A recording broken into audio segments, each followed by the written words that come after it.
Okay, so John Amos Nosler, the founder of the company, in 1946, he and his family were living in Ashland, Oregon. And John was a very avid hunter, and he owned a trucking company that was shipping produce from the Bay Area of California up to Southern Oregon. And this particular year, him and his buddy of his decided they wanted to go up to British Columbia and go moose hunting. And John, for this hunt, decided he wanted to purchase a brand new rifle. So he purchased a Winchester Model 70 and 300 Magnum, and he was excited to see what this big Magnum cartridge was going to do on a big 1,000-pound Canadian moose. So him and his buddy got all packed up, drove up to Canada, and set up camp and went moose hunting. And 3 or 4 days later, John found a moose that he got pretty excited about, and he put a stock on this moose. He ended up getting so close to this moose that he could actually hear it breathing, he could smell it, so he took aim and fired.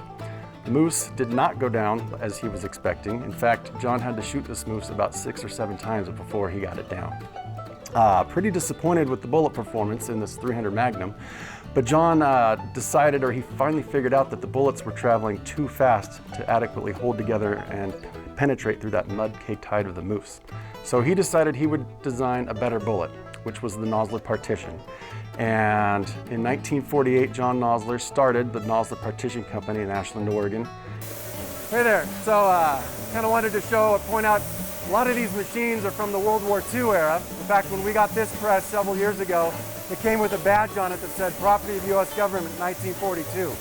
So kind of a historic piece, but these are just giant cast iron presses that'll last forever, especially when they're just making little pieces of copper and lead. This is in our strip cell room making cup and draw bullets. We start out with this copper strip, and it's fed into that left side of the machine. Goes through all those different stages. Comes out the other side looking like that. So this is the first stage of where our impact extrusion or our hunting bullets are made. And this is the shear and bump process. So all these machines right here, all they're responsible for is turning this big spool of copper wire into this big bucket of copper slugs.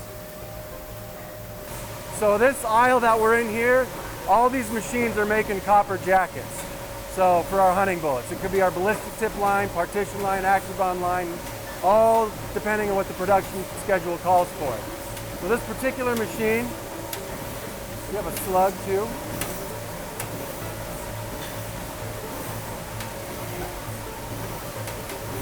Thank you very much. So this particular machine is actually making 30 caliber, 150 grain ballistic tip jackets.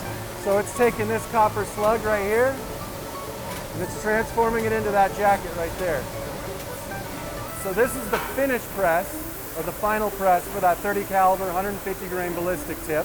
So it's starting out, like we saw earlier on those copper jackets that were being made. We're going to drop a lead core into that copper jacket, and then it's going to go through all this entire process and come out a finished product. So it basically goes from this jacket, we drop the lead core in, we start to form the nose around that lead core, and they insert that polymer tip and they crimp it in there for a finished bullet.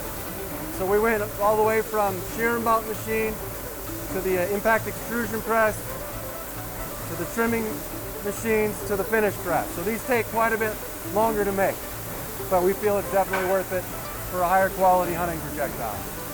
All right, so here we are in our ballistics lab, where this is one of our biggest layers of quality control. So they're going to take all of those bullets that we have coming off the finish press. They're going to wipe off some of those lubricants off of them, bring them in here, load them up into live ammunition, usually about 5 rounds at a time, and they're going to shoot them down in our tunnels to make sure that their pressures are exactly what we expect them to be, that their accuracy is exactly what we hope it to be, that it's the product that we want in our customers' hands. So if it doesn't pass their muster, it's not going across the street to get inspected and packaged. So they're going to get the maintenance team and the engineers involved and get those machines working so those bullets are exactly what we want them to be. So let's head on downstairs. So here we are, we're subterranean right now in our ballistics lab. This is where we test fire all of our bullets that are coming off those finish presses. And what we're hoping for is that they're as accurate as our specification holds to, and that the pressure is exactly what it should be. We know that a given powder charge should give us an approximate pressure. So as soon as we load around into this test action here, this is actually mounted right onto the concrete and the steel plate right here. So this takes away any sort of human error when we're testing for accuracy. So they're gonna fire their 5 rounds down the tunnel, and it's gonna give us all sorts of different measurements. We've got chronographs right on the other side of this wall that measures the muzzle velocity in feet per second. We have chronographs at the end of the tunnel that measure the muzzle velocity, so we can calculate the ballistic coefficient, or basically how aerodynamic that bullet is, or how fast it slows down in a given amount of time. Very important to like long-range shooters. We're also testing for accuracy. So at the very end of the tunnel, we have something called an acoustic target. It's actually, we're not shooting at a paper target and going down there and measuring it. It's all done by sound. So when a bullet flies through the air, it creates a noise called a Mach cone. And when that Mach cone flies through that 100-yard area where we have 4 microphones, those 4 microphones are able to quadrangulate exactly where that noise passed through, and that's what gives us our accuracy reading right here.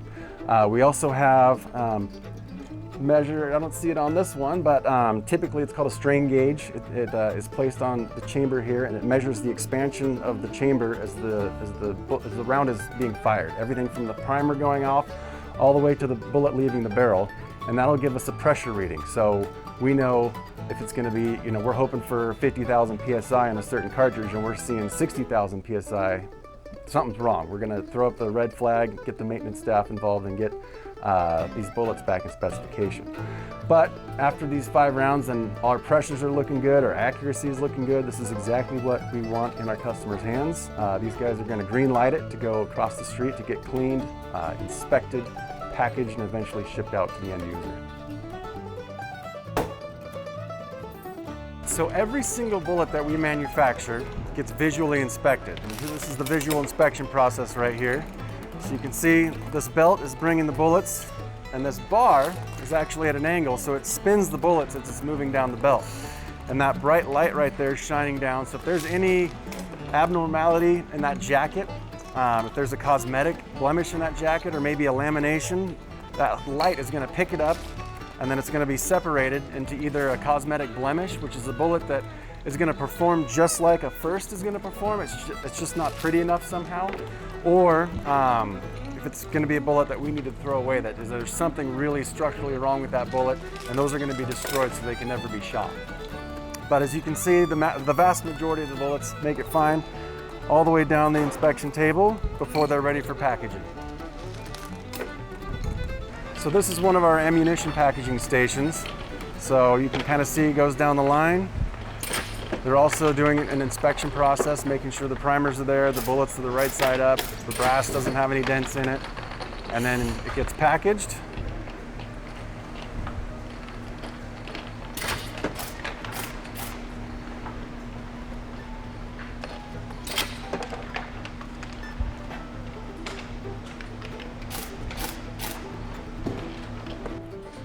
All right, so this is the Nosler shipping station right here. This is kind of the final place where Nosler products are going to be shipped around the world. So the orders are picked here behind me. Then the orders that have been picked are audited by somebody else to make sure they're picked correctly, because we want our customers to get the right product the first time. And so once that's been done, the shipping labels are created here, and everything ships from right where I'm standing to go to our customers around the world. All right, everybody, thank you for taking the Nosler tour with us. It's always exciting for me to be able to give a tour to folks like you. And as far as what's on the horizon for Nosler, it's kind of a unique time for us right now, where we've been experiencing unique and unprecedented levels of demand in the past 18 months, and hopefully that'll afford us to be able to expand on our Redmond property, which Edco actually helped us purchase a few years ago. So excited about that opportunity.